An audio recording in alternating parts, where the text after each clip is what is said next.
welcome to another episode of In Response. A legacy podcast. I'm Philipp Klein. I'm Daniel. And I'm Peter Klein. And we're talking about legacy. So today we had some difficulties because we're trying to record, I think, for now 2.5 hours, and we're just talking about everything in German, and and we're pumping out all the sick jokes all the time, and we simply can't record it. Since we are not rated R, we can't not talk about the jokes. I would say. And another problem we have is we consumed at least 2 bottles of wine, so everything will be loud if you know it in German. Yodel. So speech difficulties could happen. Yeah. So we apologize for this. Today we had a special topic for you guys because we're introducing our 2 co-hosts, Daniel and Peter. So yeah, let's start. Should we just start? Yeah. So Daniel, tell us something about you. Tell us something about you and your magic career and how did you get started and So first of all, my nickname is Flying Delver. Most of you maybe or should know me through my nickname.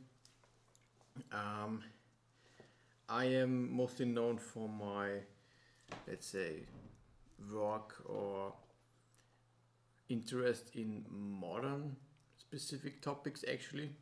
So this is quite weird for me to do, let's say, a legacy-driven topic now, but I'm interested in legacy for quite some time, and that's the reason why I'm doing that right now. What can I say about myself? I did start magic in primary school, I think. I think this is the correct term, right? It should be primary school. No, how is it called? in Volksschule.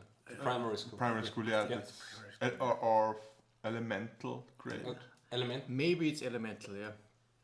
However you guys would name it, it's basically the first real type of school we have here in Austria. And I can remember buying a booster pack back then. I don't know which, let's say, magic set it was. But what I did remember, maybe you guys can help me out. The card what I pulled out of the booster, out of the booster. Like we said, 2 bottles of wine, speech difficulties could happen. What I got was a card named Bad Moon. This is the enchantment for 1 black and a generic mana, and it gives all your black creatures +1/+1. Which set was it actually? I can't remember. Maybe we have to look it up. A Bad Moon is a very old card. Yeah. I think you because you said you pulled it from the booster. Yeah. Could it be possible that it was time spiral, time shifted with That, the purple Could be possible. edition symbol? I think it. No, it was not Time Sparrow because Time Sparrow was in. Was later. Time Sparrow was later. Yeah. I was, I think, 12 years old or so when Time Sparrow came out, and this was definitely in primary school. So maybe 5th or 4th edition. I think it was 4th edition. Yeah.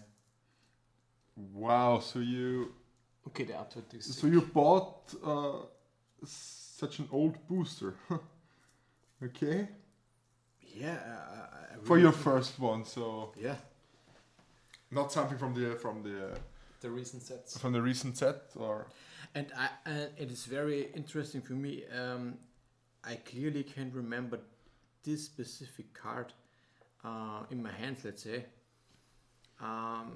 even though the card is not really good at all. I think I just had the impression that the card is so broken and so good. I was maybe so impressed by the artwork, I don't know, and even the artwork is not that special actually. I mean, I really like the artwork.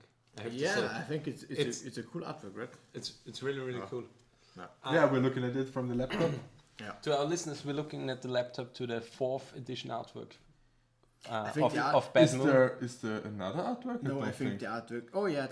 There's artwork. The 5th edition. This is the one I had. No, I had the 4th edition. Fourth edition one. Yeah, definitely. This one was is the one. Yeah, it's like the traditional. I mean, I heard of Black Lotus and something like that at the time. Maybe I kind of had let's say, some kind of a connection between Black Lotus, which is a black themed card, and Bad Moon, which is a black card. Maybe I thought of some kind of connection there, and I simply had the impression that this card must be worth a lot of money in my mind, but of course it wasn't. Yeah, this was the first, let's say, moments with Magic. I didn't really play at the time. I just collected some cards, and I traded some cards with some colleagues from my school at the time. And the first real decks I bought was during Kamigawa, I would say. But I didn't really play at a competitive level. I just bought some pre-constructed decks, or I don't know if you guys can remember these tournament packs. They had 75 cards. 75 cards. I think 5 rares or 3 Three rares. rares. It was basically one big pack of, let's say, 5 boosters or something. No, like it was that. actually 75 cards. It was 75 cards, but it the was idea just a was- booster. booster. I Just was- a bigger booster, yeah. Yeah, exactly, yeah. With a lot of basics in there. that Yeah, you back can then build. you because it was a tournament pack, you got it, and then for sealed. Yeah. And then you built your deck out of that. So Oh, so you played sealed with with the card- tournament packs, yeah. Okay. I haven't known that. It's Okay. not like now where you get 6 boosters for sealed, so you just got the tournament pack and that was it. Okay. Okay. That's nice. That's not what we did. We just bought them and we tried to build some decks around the cards we got, I think. Because Like the deck builder's toolkit now. we had no idea about the formats of Magic at all. We just had one format which we would call now casual, of course. Kitchen table. Yeah, exactly. Yeah. We would just collect some cards and play, and we had the weirdest rules in school. We mentioned, or I can remember in one of our previous episodes. In episode 1, I think. Yeah, we talked about the rule which we called Storm. I think you can remember that, where you could. I think it was the rule where you could play all your lands in your hand during During one your turn, yeah. and if you had no cards in hand, you can draw 7 fresh new cards, and crazy stuff like that. The funny thing is, if you have such extreme homebrew rules, but with such extremely underpowered decks, the difference is negligible. Yeah, It's- it was still quite a bit of fun yeah. all the time, because nobody had crazy combo decks, let's say, which really Or just cheated up, man. effective good cards. Yeah. when you play 4 lands and turn 1 and then simply stare at your 7 drop and can't do anything for 3 turns. Do you remember the card Rocks? Rocks, yeah, rocks. This The was green. The green big fatty which you can regenerate. Yeah, I don't For know 1 the mana. stats actually. The power and I toughness don't know, 5-4 or something like that. Let's for look it up. 6. I think 5-6. this one was in In the starter deck, in the and starter it was deck. always foil. Could be. Let's look it up. But the point is,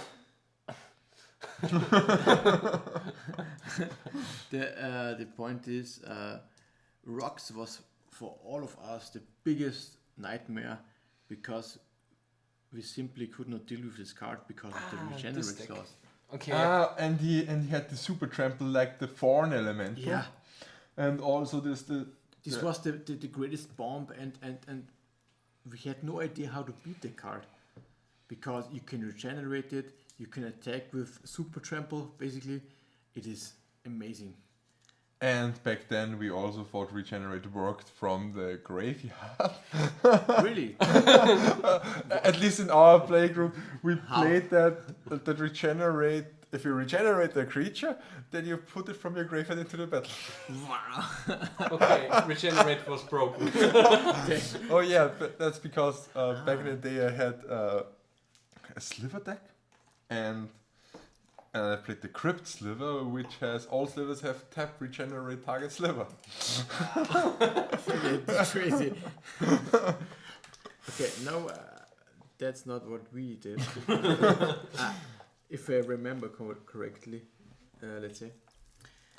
But yeah, so back then at the time I didn't really know anything about rules of Magic, or I didn't have any intentions of playing competitively. That was only due to my study, I would say.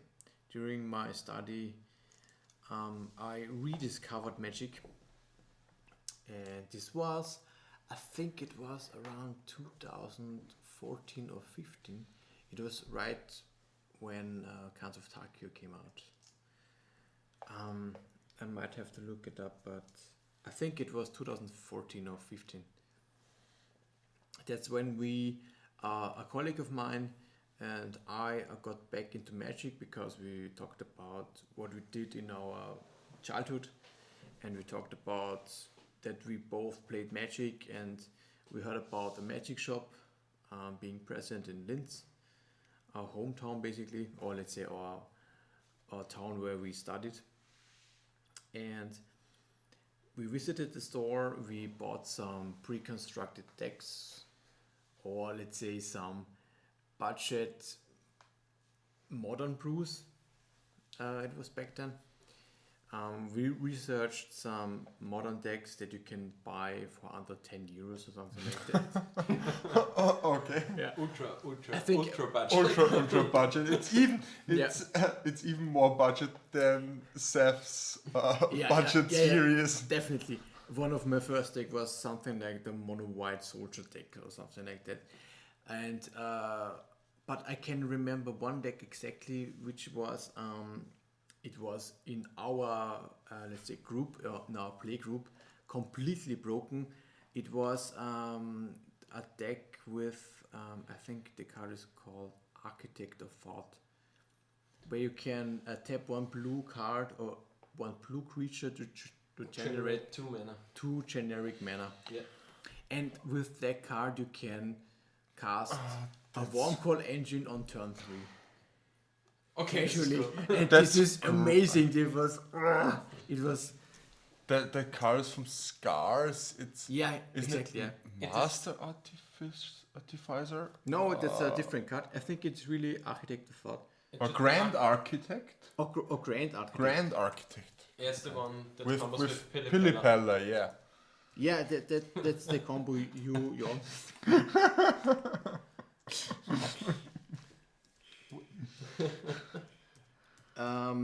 this was basically the best casual Grand Architect, Grand yeah. Grand Architect. Architect. Yeah, okay.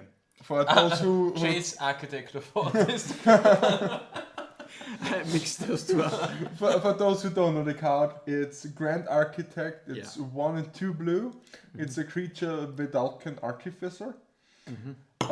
The text says it's a 1/3, and the text says other blue creatures you control get +1/+1, and 4 and a blue target artifact creature becomes blue until end of turn. Mm-hmm.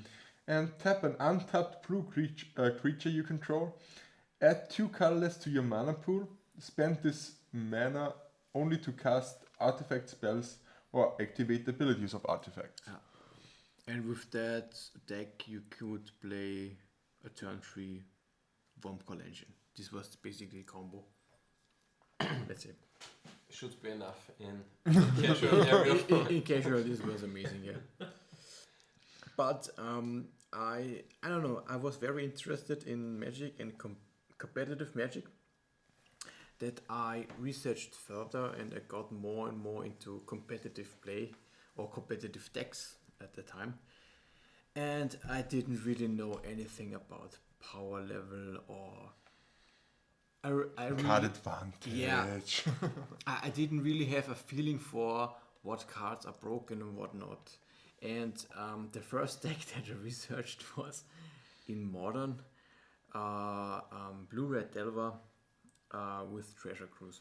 And you The guys are bane laughing. of all formats, Treasure Cruise. You guys are laughing and I'm laughing now, but I thought, yeah, that's a nice deck that I could build and maybe play for quite some time and maybe get into Modern a little bit more. But as I was stupid basically back then, I didn't really realize that Treasure Cruise is completely broken, of course. It's just busted. And I bought a deck. And I think I even bought one Snapcaster Mage at the time. This was incredibly expensive for me because the deck somehow played a singleton of Snapcaster Mage. How much was it back in the days? I think it was maybe 25 to Yeah, 30. 25 to 30 euros, something Yeah. like that. Like it's And now, I think. Now it's around 30 to 35. I think. Oh, so even more expensive. Okay. Yeah, it really dropped. It was about 60 euros, I think, before the last reprint in Ultimate Masters. Definitely, yeah. So this was my first Modern deck, or my first competitive deck actually. And of course, 3 weeks later, Treasure Cruise was banned. Rightfully so. Yeah, of course, rightfully so, but I was quite a bit pissed actually. Because I just bought into Modern and I thought all my cards would be worthless at the time. But I think you could play Urdelver anyways. Yeah, I think the mana base was of course fine. Then the other cards, there are a lot of bulk cards that you would play. Delver is of course not that expensive. Snapcaster Mage still retains some value. It was not that big of a problem, but I was really pissed actually. So I researched some other decks that you can always play in Modern. And then I got into Merfolk somehow. You and Merfolk. Okay, that's just some weird shit Yeah, now. that's really weird. Yeah. For our listeners, Daniel is not the kind of guy you give a Merfolk deck and he plays it. Really, no. Definitely not. I first encountered playing against Daniel and he was definitely not on Murphy. He was playing Ant. Yeah. Now, I think you can summarize it that I actually don't like creatures all that much. And, I mean, Blue-Red Delver played, I think, 12 to 14 creatures in Modern that day. That's fine. Yeah, that's the maximum. Then you played 28. Yeah, that's way too much creatures for me. That was amazing. And then you got back to 18 to 20. Later on, because Murphwork didn't really catch on. Now, I didn't really have that much of a success and fun. I was really surprised by in Modern it was a time where Twin was legal. Yeah, still legal, and I played with my shitty Murphwork deck against Twin. And I couldn't do anything about the combo. I just played, I don't know, Curse Catcher, Silvergate Adept, Lord, and then my opponent, Twin, you're dead. What the fuck? I just played 3 creatures, I wanted to attack you. It's amazing. But I gotta say, I still think the Twin era was the most fun in It Modern. was really nice. I never played Twin, I never really got into Modern. And I just have one Modern deck lying around, and that always had a really good Twin matchup. Yeah, that's actually also my motivation. What I chose for my next deck, I saw that during the Twin era, And even after the ban, there was quite a bit of a big era for Infect, actually, in Modern. And one big deck that, let's say, was not really the best, but kind of was maybe the second best, or at least in the top 5, was a fair old Chunt deck. A good stuff variant that just is based around powerful individual cards. Tarmogoyf, Lightning Bolt, Abruptly Care to Time, Liliana of the Whale, and something like that. And that Was also Death Shaman legal? Ah no, Death Red Shaman was gone. banned. Okay. Yeah. I only got to play with Death Red Shaman in Legacy. Okay. From my experience at least. I wish I had some, let's say, experience with Death Red Shaman in Modern. I think it would be fun. Or it would have been fun. But yeah, I got into Chunt, but this was a very slow process, of course, because the deck is incredibly expensive. I think it was about 2,000 euros or so. Like back I mean, in the this days. is just It's insane. For It's modern insane, deck prices, Yeah, it's I mean, insane. but I was just so hooked about the strategy and about the idea that, or at least I was told that Chunt basically is always good, and it basically was always good, and Yeah, and it holds the statement up to date. yeah, I yeah. think- But I mean, it has some up and downs, but It it's ha- always at in- least in- tier in- 2. It's always a good force to I reckon. think yeah. after the what was it, the probe ban in Modern and the printing of Fatal Push, there was quite a bit of downswing for Chunt in Modern. Yeah, because Tarmogoyf was bad. Tarmogoyf was really bad, and Probe in weakened Infect, and Chunt had always a great matchup against Infect, and Infect prayed against all those big mana and Tron and stuff like that. non-inductive decks, let's say, that basically just wanted to play some big heavy things that Chunt could not deal with. So Infect was kind of good for Chunt. So since Infect was gone, Chunt also suffered quite a bit, and also, like you said, Fatal Push did weaken Tarmogoyf quite a bit. So Chunt had really some problems in the last years. But I think right at this time, Chunt is definitely not the best deck, but it's definitely playable and a fine deck. Maybe, I don't know, tier 2. Yeah, you've got Renin 6, yeah. We've got Renin 6, exactly. Bloodbraid Elf is back. Yeah, you had Luros for a month. No, in Modern is Lure still legal. Yeah, it's still legal, but is it Yeah, but played? the companion rule change. No. I has think killed DB it. is just better than having the option to play Luros. Yeah, Lure in the sideboard is just too weak. I recently just experienced it. I played at FNM. I played Chunt, but basically just a normal version with Renin 6, with Croxa. Crox is amazing addition to Chunt, actually. Bloodbraid Elf and Liliana, of course, yeah. And I played against some burn decks, which and one of which had Lurus in the sideboard and Baubles in the main deck. But you really could experience, let's say, the nerf of the companion rule. Having to pay 3 mana in order to get Lurus into hand, it just means you are 1 turn slower, and this 1 turn is so important. Yeah, and they don't get up to 6 mana, so definitely not. They can't play it in the same turn, so you have the discard spells. Yeah, maybe. I think you play 6 or 8. You I always think have 6 it. You always have it. in Chunt you play 6, basically. And for all those years, when it's about Modern, I mostly played Chunt. I dipped into other decks as well, just to switch things around. And this all basically culminated in my, let's say, activity in the...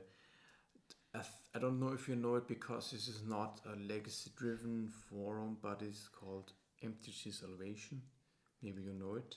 Yeah, Yeah, yeah, I yeah. know it. Yeah, It was not very known for legacy, but it was a little. I think it was a little bit dead. I had some really nice brews there. Mhm. I found some really It nice was brews really there, dead, yeah. and actually I took all of my inspiration from that forum. Mm-hmm. I didn't know the source back then. So, I think, but This the is- salvation was just a smaller the source. yeah, if I it was a remember smaller correctly. the source. For legacy, yeah. Yeah, legacy, yeah. Yeah. Okay. But it was huge for modern. Yeah, it actually. was huge for modern. Yeah, Yeah. It has seen the begin as in empty salvation. It has seen the beginning of how is it called, the lantern deck. Oh yeah. Yeah, lantern control. Lantern control, Lantern yeah. control, basically, yeah. Uh-huh. And it was fun to see where did it come, yeah. Mm-hmm. And you could see its roots Of course, yeah. back in that forum, yeah. Mm-hmm.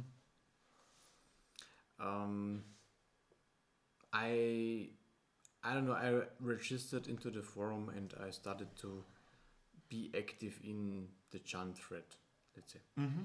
and I kind of got into the deck. This was all a gradual process. I bought my real physical cards. I made some theory crafting. I was very active in the threads, and then I always was the guy that made some big analysis of tournament data, and I'm very interested in statistics and crunching numbers. Basically, that's what I like to do back then, and also concerning Chant, of course. And since the owner of the primer back then of the Chant thread was not very active, he noticed me and then messaged me and asked me if I would want to basically take over the primer, rebuild it, and update it, because the primer was not really up to date at the time. And I accepted, and I think over 1 week or 2 weeks I completely rewritten the Chant primer from all the knowledge that I gathered, published it, and it was I think people really liked it because I tried not to only make, let's say, a pile of texts in the forums, which you often see in different primers that I don't know, it is not very pleasant to look at a wall of text, and you kind of have to filter all your information out. I wanted to have a little bit of structure in the primer, so that it's easily accessible and readable for all the people visiting the site. And I think people really liked it.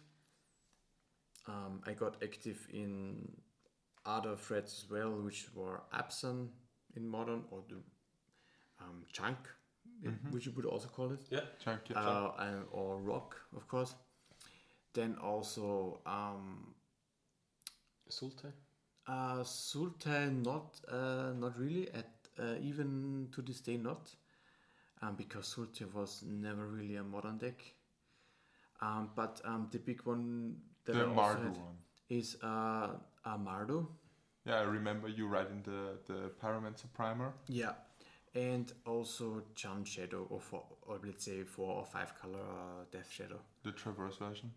Oh yeah, basically. Yeah, the Traverse, Yeah. Shadow version. Yeah. So basically, I think it was over the course of 1 year or so, I had 4 or 5 primers that I wrote for the site. But then I realized or recognized a little bit of a change in, let's say, not really behavior, but what people wanted. Especially Discord was a big thing.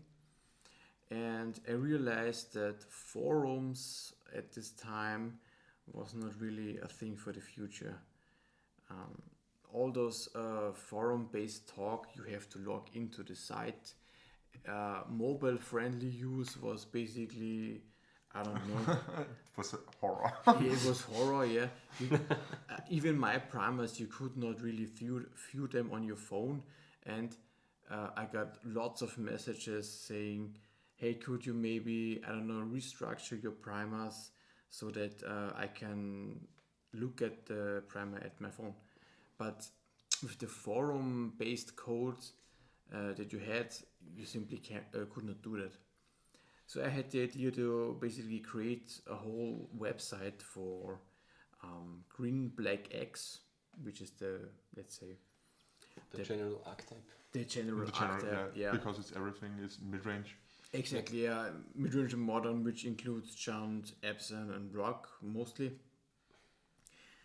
To create a website, gathering all the information, transferring all the information from the forums into the website, and then I would be able to freely customize the website according to what I wanted to present to people, and then I also could deal with the mobile-friendly problem, let's say. Yeah, and that's what I did. And I also created the modern mid-range Discord during that time, and up to this day, I maintain the website. I have to admit that I'm not that active as I was at the beginning, but that's also due to the fact that I'm now more into different formats, for example, Legacy. And yeah, that's basically. Yeah, your focus shifted. Yeah, my focus shifted. I'm definitely not away from modern, definitely not. And I'm still happy to maintain my website and also the Discord server. But yeah, that's basically the story where or how I got into where I am today. Maybe I could mention how I got into Legacy. That would be a good topic. Yeah. It would be the question I would I ask. think because my history basically had mostly to do with modern, but yeah, I got into Legacy from a friend of mine, which he just encouraged me to attend Legacy FNMs, which took place right after our modern FNMs at our local game store. Like it is now also. So basically we have modern Friday Night Magic starting at 4 p.m. 4 p.m. and it's about 4 to 5 rounds. And at 2030 the Legacy FNM starts. So you can have a little bit of a GP feeling with 8 to 9 rounds each Friday. And back then, when I started Legacy, Bloodbath Elf was not legally modern, and of course also not Death Red Shaman, and I really wanted to play with those cards. But I didn't have the dual lands, and I didn't have Groves with Burn Willows to basically play Punishing Chant, which was basically my destiny deck to play in Legacy, because I played Chant in Modern, so I basically had to play Chant in Legacy, of course, as well.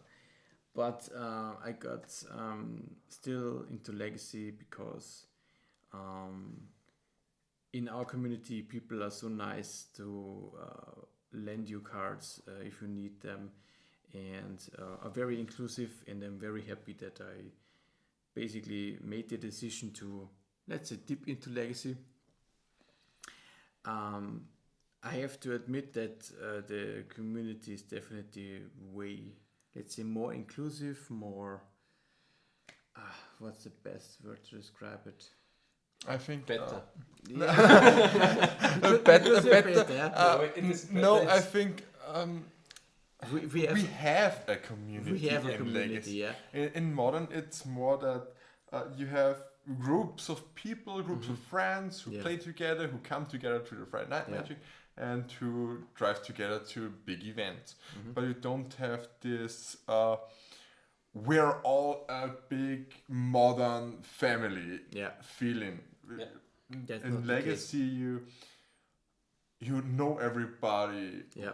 We have a huge WhatsApp group with about, I think it's 55 people or something, and the community bonds are stronger. Yeah.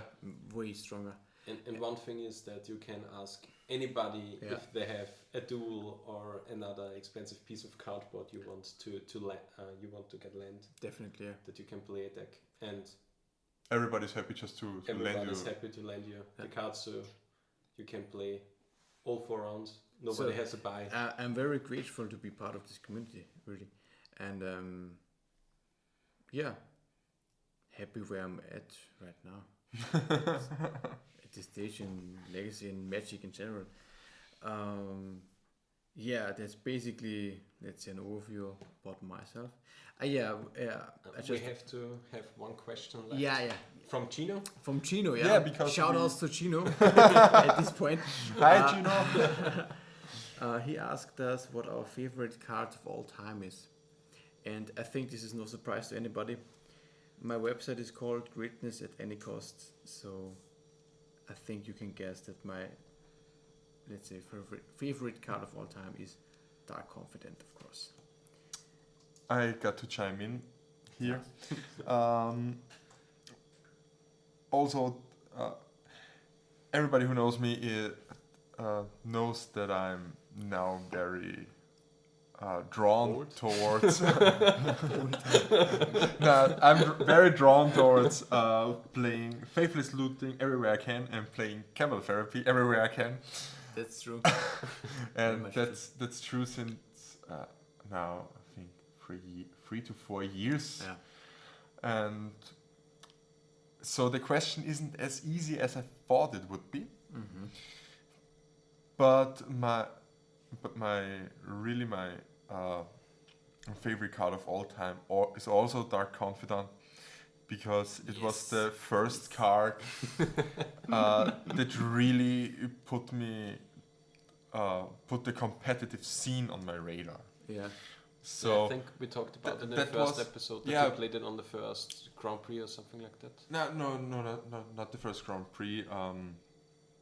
Because the Grand Prix back in the time was block constructed. Block constructed, okay, yeah. So I played it in the standard environment. But there are stages as a magic player, and where something in your mind just makes click. And one of these moments that I had was with the Dark Confidant, because that's when I learned that life is a resource. There's a big lesson. And that's really a big lesson. And when I played with my friends back in the day, they always thought that this card was garbage, and when they played against me, they always joked about how I will kill myself with it. And I just drew all the cards and just smashed them. And so actually, if it wasn't for Dark Confidant, I wouldn't play that competitively. I would have stayed probably at the casual level. So although my focus has shifted to Faithless Looting and Camel Therapy, and my heart really bleeds for Mardu Pyromancer. Someday it will be. Someday it will be great. Yeah. Make it great. Make Mardu Pyromancer great. And yeah. But my favorite card of all time will always be Dark Confidant. I definitely agree. And Peter, how about you? Yeah, we should talk about you now.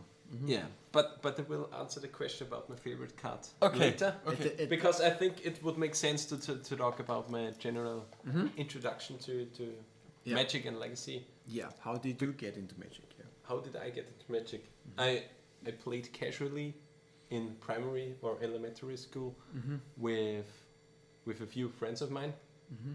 We're all in the same village. We played together. we had a tricycle of playing card games we played.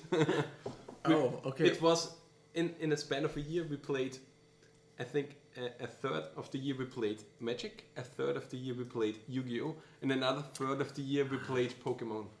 Card games. So you really okay? Now we play for January to April. We play Magic, and then from April to No, it shifted every year, but okay. I thought you had. No, it was there were no rules where we were able to play one card game, but it was just in this time we played this one, and this time we played this one, and what our general interests in that time period was. Yeah. And I first got into Magic with a booster of Kamigawa. Oh, nice. My first rare I ever opened was Azusa back in the day. Oh, Azusa is a good card. Yeah. And a tournament pack of Mirrodin because there are 75 cards in there. And in a pre-constructed deck there are only 60. There's a better pack than. Yeah, it's a better pack. I mean, I opened Chromox. Oh, okay. So I got really good cards back in the days. Wow. Nice. But I sold both of them for some casual decks later on. After playing them. For whole decks, hopefully, yeah. After playing them sleeveless. Yeah. Back in the days I hurt. never did that. You never did that? Never. We always played sleeveless. And we always played in our decks all equipments because they were broken. Our creatures are bigger and better. Yeah, strong. But then I got casual decks. I started with some mono blue control decks. Yeah. My win condition was Elixir of Immortality. If the opponent resolved a creature, I would lose. God. So you basically played a toned down Turbo Fog list. Without Fox. Yeah. I only played The Turbo counter spells, not even the Turbo remand, spec. dissipate and stuff like that. Opportunity. Oh god. Then I got me a mercenary deck. Mm-hmm. A mono black with Cabal Coffers. And mercenary are just bad rebels. And rebels aren't even good. and rebels were only good in one period of time. I think it was also block constructed. In block constructed with the old legend rule. The rough block. Mercadian masks. Yeah. Oh, yeah. And I only started that deck because I bought me some cards online. Maybe I played vampires in between. Red black vampires. I also played in the time, and we always bought in a German online store. I do not remember the name nowadays, but there were some offers sometimes that you got some cards with it, so you got multiple cards, even though they ordered only one or something like that, one expensive. And there I got my first mercenary, and it was in Korean, so I really had to look up which card it could be. And yeah, I then bought me a mercenary deck. This was the first big investment in Magic because Cabal Coffers was I think 11 euros for a land, and it was a little bit insane of mine. Yeah, but that's still crazy. in this period of time, I played with sleeves, so I could sell my Cabal Coffers to my LGS a few years later for I think 15 euros or something like that. So that was good investment. Just for our listeners, we price checked the Cabal Coffers before we started recording, and it sits now at about 25 to 30 euros a piece, and that's crazy. just insane. It can be reprinted, and I think it should be reprinted because it's needed for Commander players, but who the fuck plays Commander? No.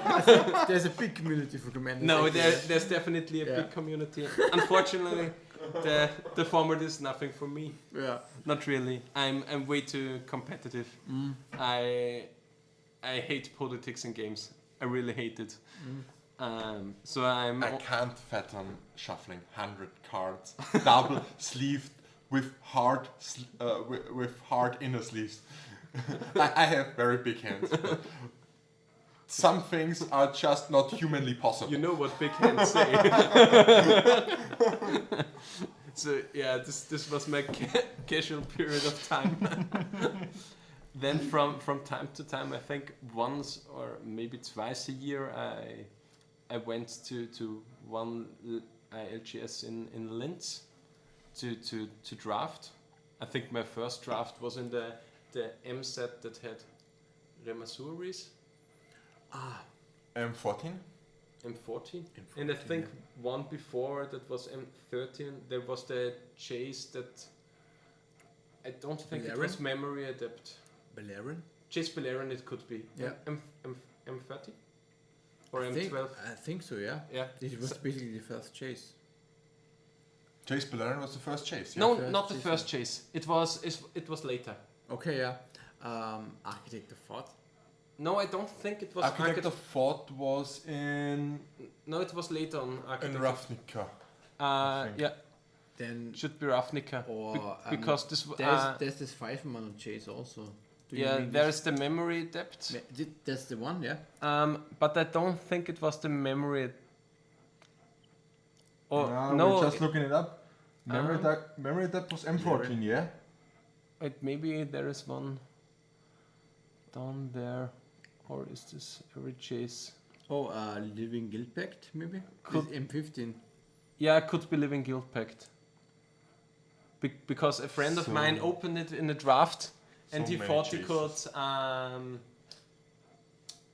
get the card if he picked it in draft. Yeah. But it was rare pick, and he got 03'd, so he wasn't able to get his chase back. Okay. And I went 2-1, and I really enjoyed the experience playing a little bit competitively Magic. And a few years later on, I then finished school and started with my military service. And with the military service, I now got 350 euros a month, and this was so much for a student. And and with that, I started drafting regularly. I think I started drafting with Battle for Zendika, and up to Kaladesh, I started a little bit out with Standard and Modern.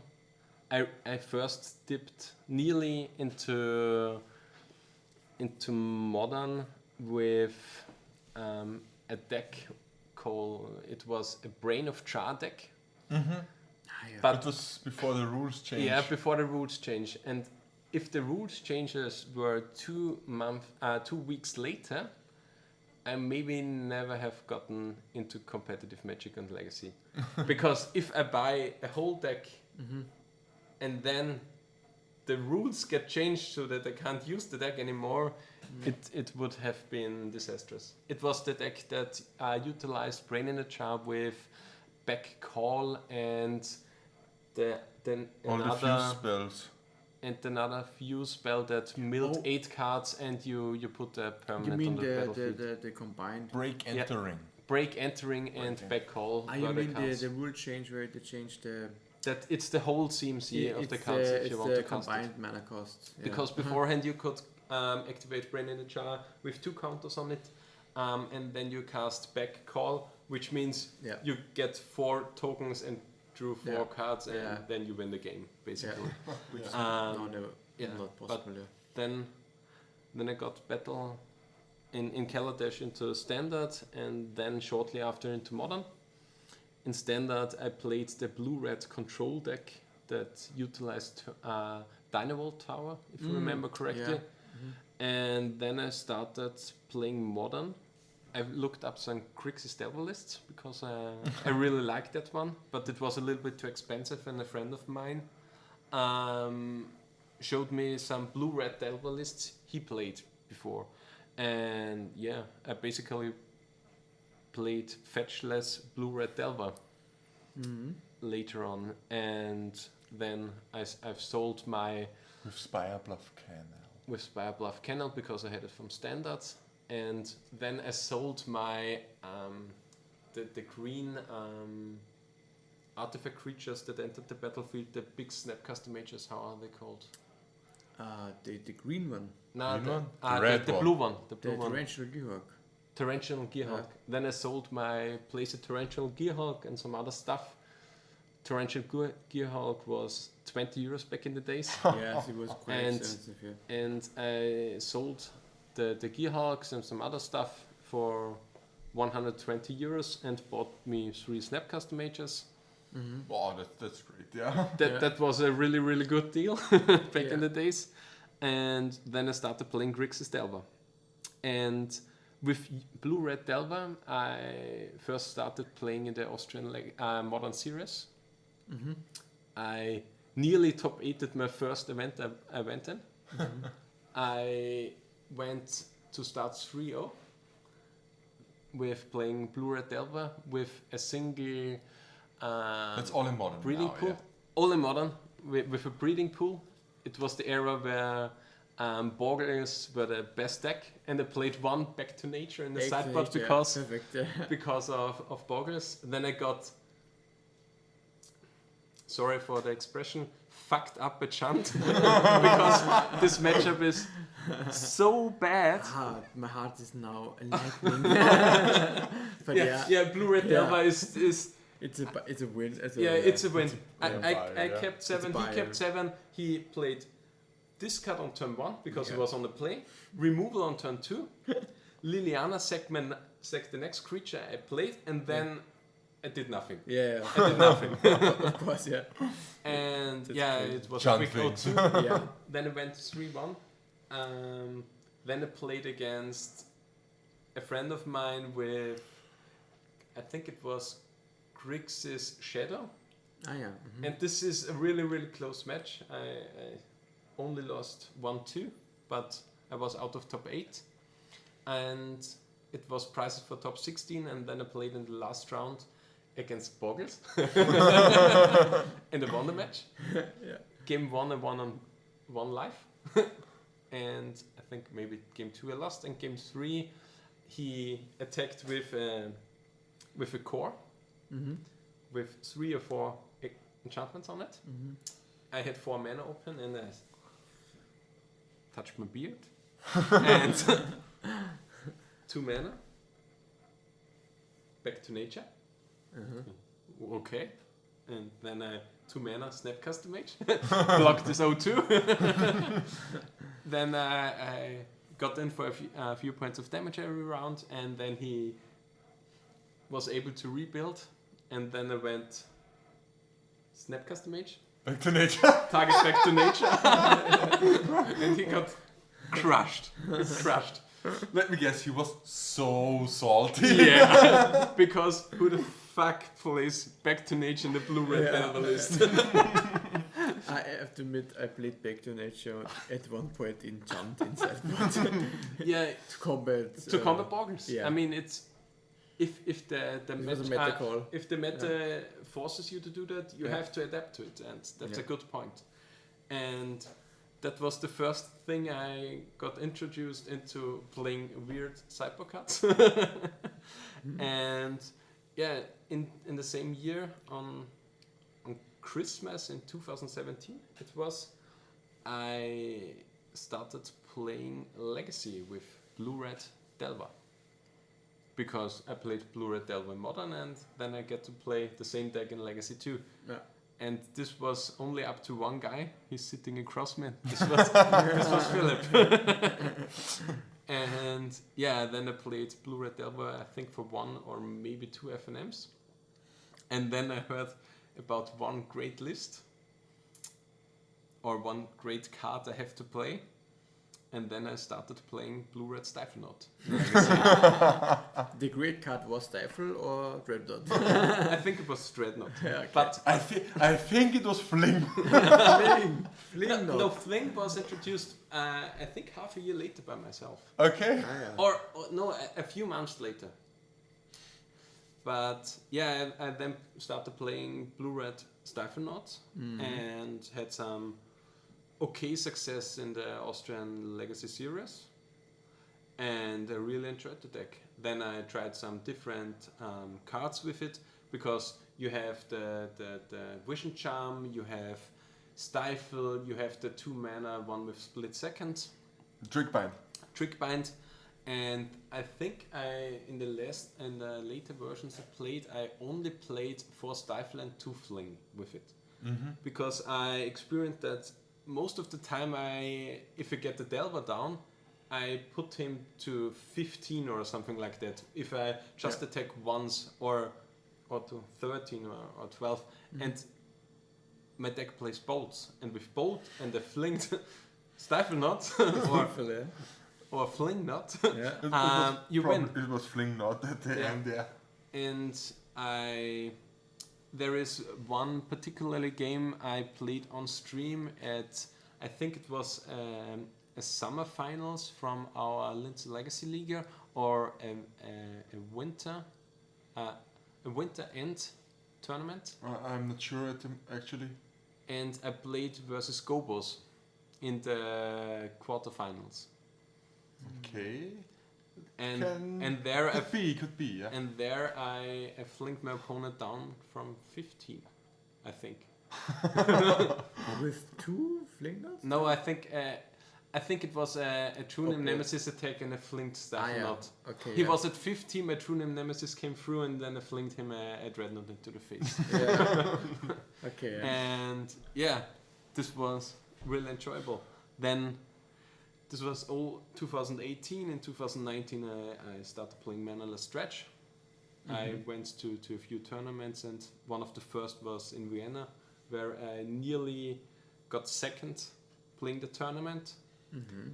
It was amazing. It was the best meta call I made, because this tournament was full of blue soup decks, and it's, for me it was pretty clear. Everyone wants to feel smart when playing Legacy or playing Magic in general, and one thing you do is playing blue decks in Legacy.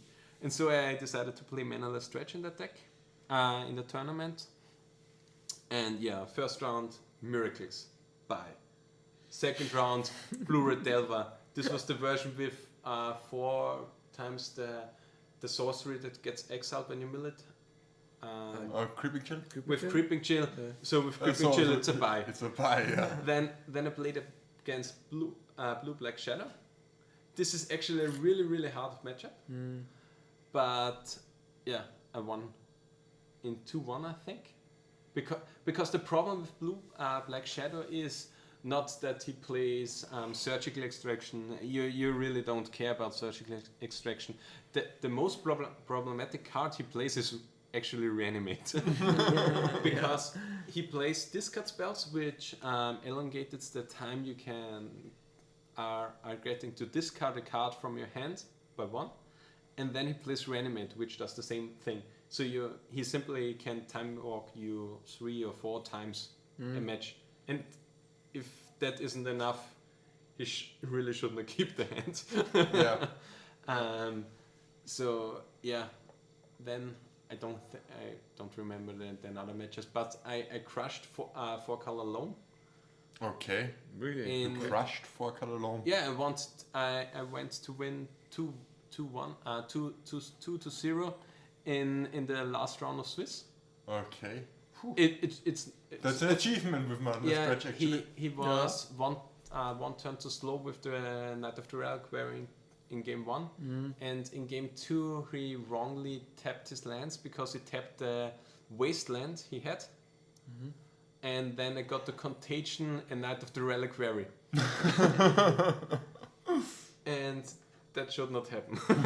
And with that I won that game, and then I went into top 8 as the number 1 seed with a 4-0-1 line. Then I won against Eldrazi Stumpy.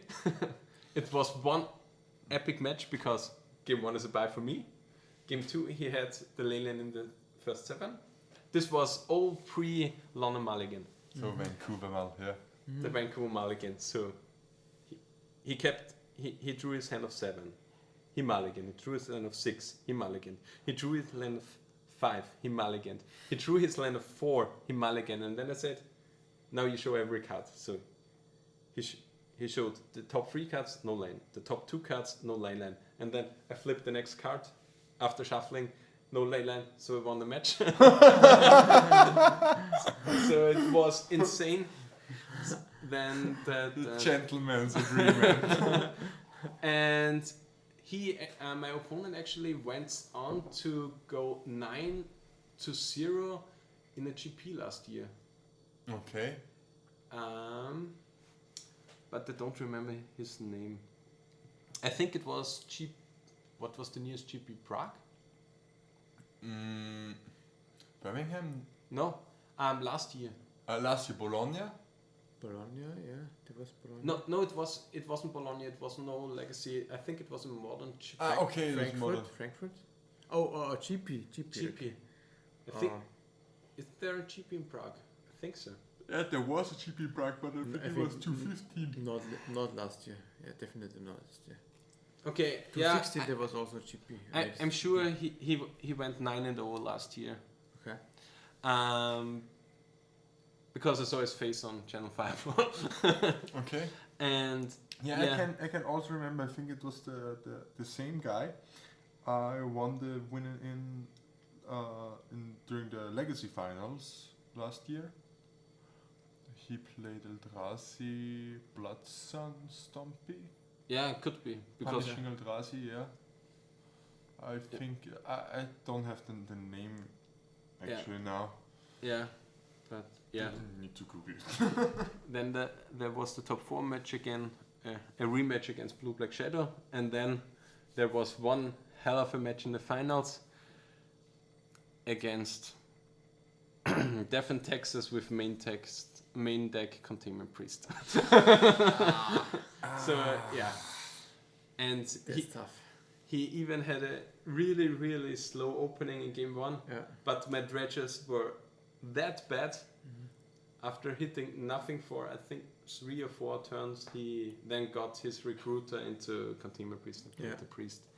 And game 2 I had kept a hand with I think 3 answer spells for him. But he went Rest in Peace into Containment Priest. No, he went Containment Priest into Rest in Peace, and I think I couldn't counter the second one or the third one or something like that. It was just insane. So yeah, I got second.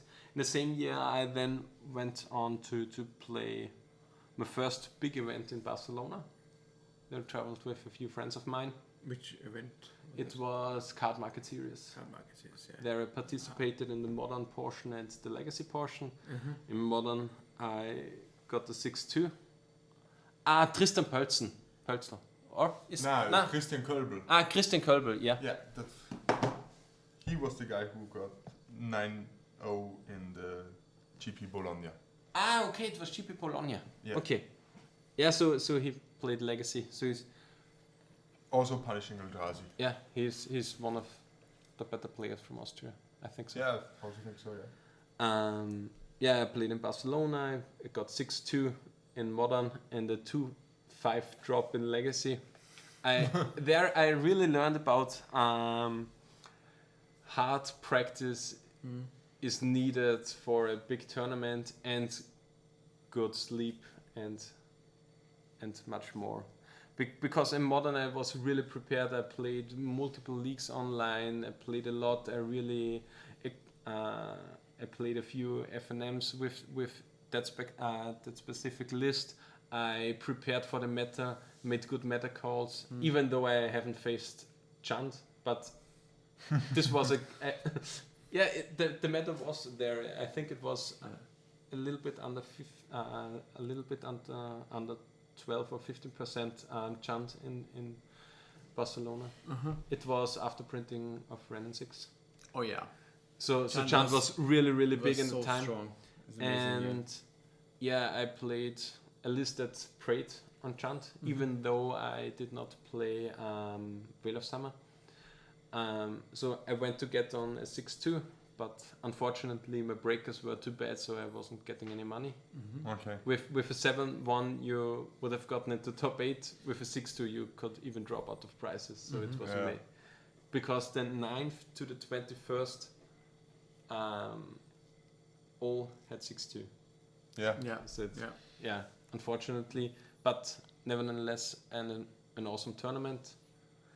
I played against Andreas Rehling and not crushed him, but won against him. He was playing Dredge. On the next day, we played our rematch in Legacy. Yeah, okay. And now he played Storm and I played Dredge. Funny coincidence. I borrowed the Dredge list from Philipp, and I prepared a few days with the list, but it was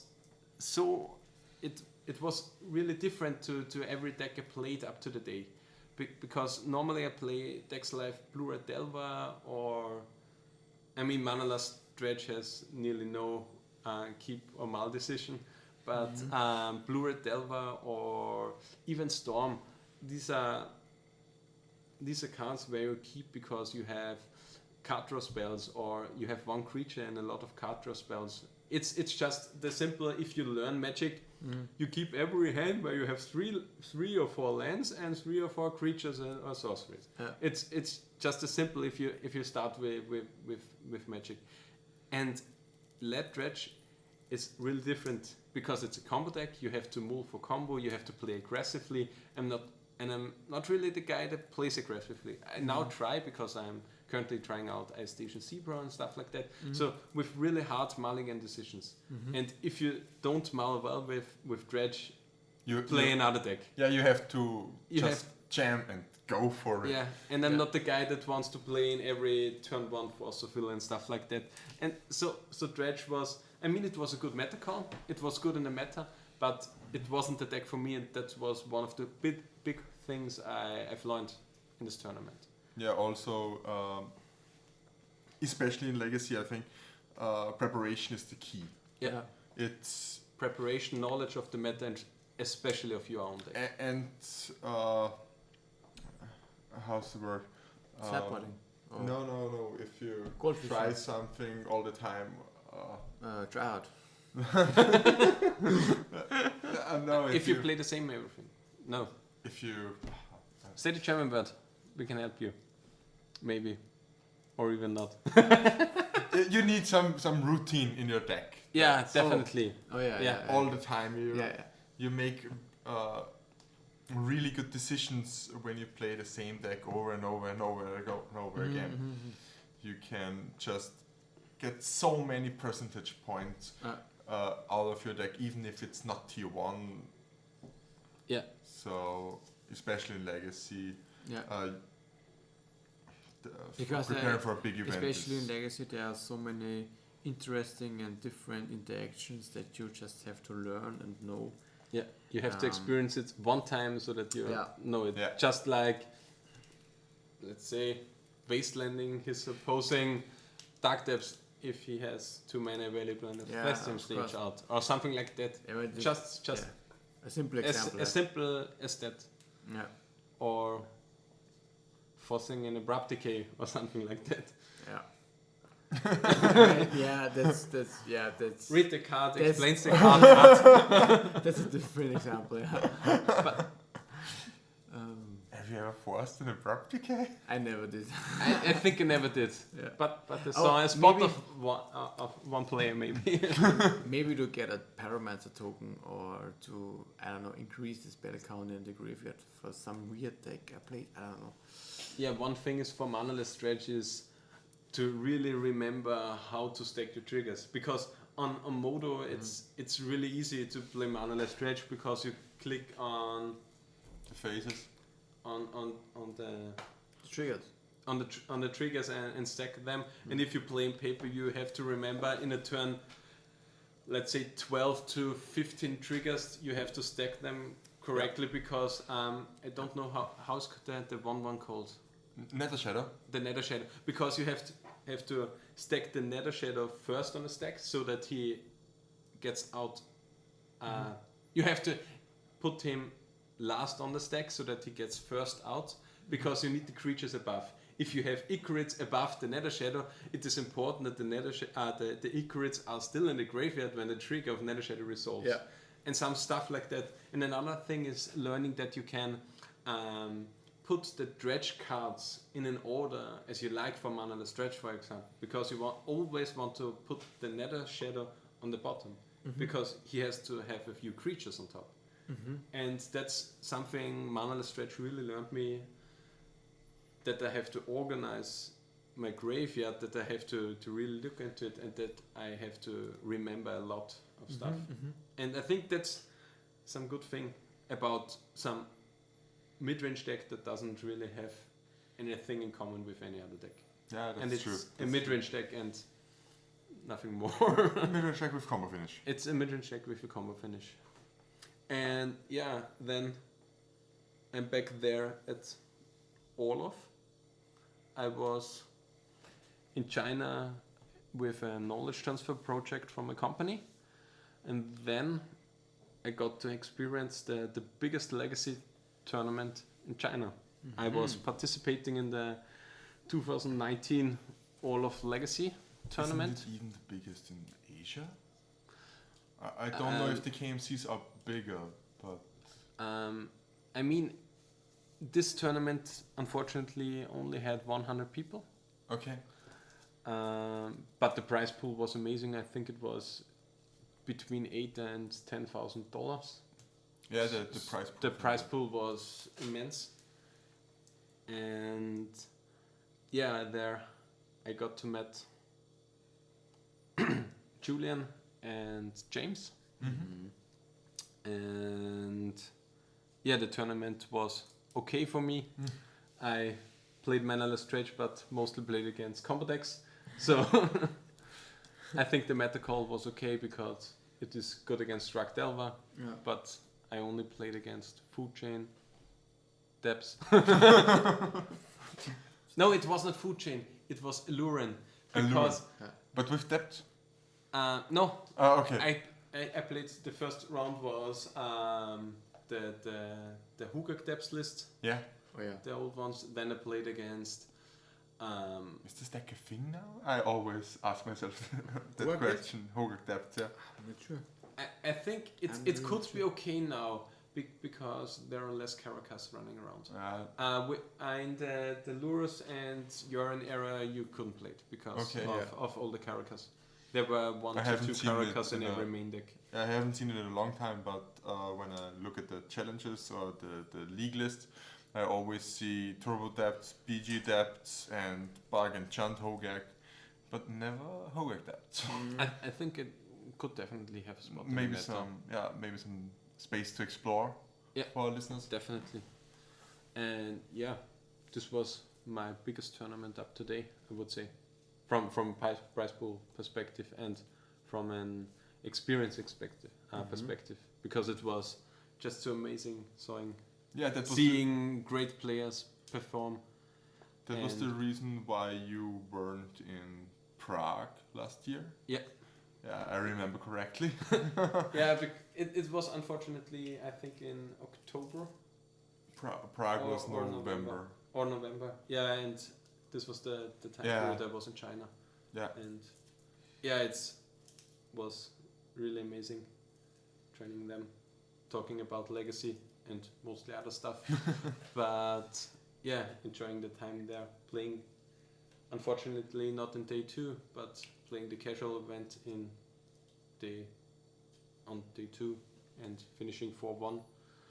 And yeah, it was an amazing experience playing in another country. So it was the same with playing in Barcelona. It's just amazing traveling with friends into another country, playing some Legacy or Magic in general. Also meeting some really, really great players. Yeah, along great the road players, great content creators. And great content creators, yeah.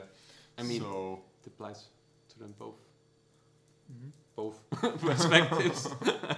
And yeah, I met Yiget too. He went on to finish 3rd after top 8ing the last Orlov in 2018 with Tin Fins. I'm currently trying out his list.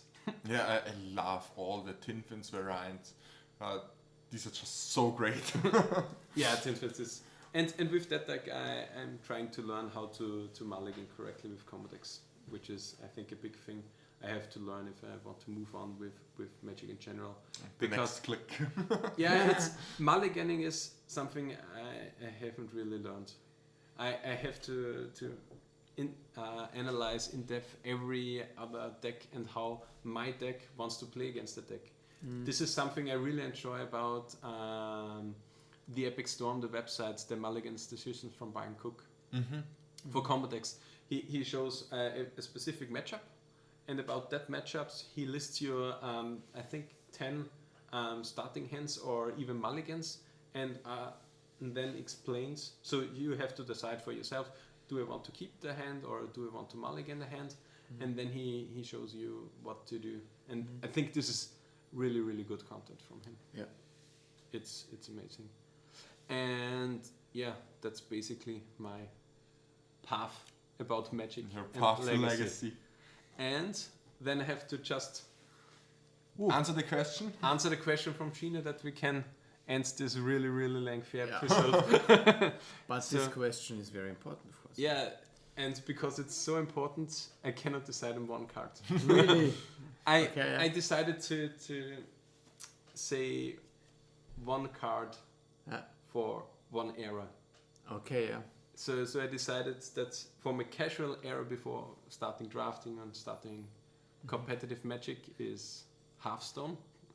It's not the game, it's a card. It's not the game, it's the card. So let us look it up what it does. Actually, I don't know it's an at the artifact moment. for 2 generic mana. So you know it off your head. Okay. And I think it costs 3, right? Or no, it costs 3. Yeah. Yeah. And it so you don't know reduces it off your it.